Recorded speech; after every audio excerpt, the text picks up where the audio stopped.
Hey Google, hey Google, how to enable this Hey Google on your Samsung Galaxy S25 Ultra? For that, open up your Google browser. Make sure you are logged into with your Gmail account.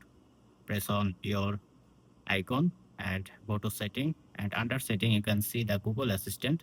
Go to Google Assistance and scroll all the way down. Then you can see the digital asset from Google. Select this one. Now select Google Assistance. If you have Gemini, just make it as Google Assistance. Now go back and here you can see the voice message. Go to voice message and enable Hey Google. If you disable it, your voice is not working. So I enable it. Now if you Hey Google, then your Google Assistance will be enabled. How to enable Google Assistance? How to enable Hey Google? That's it. Thank For you. Have a step-by-step good day. instructions to turn me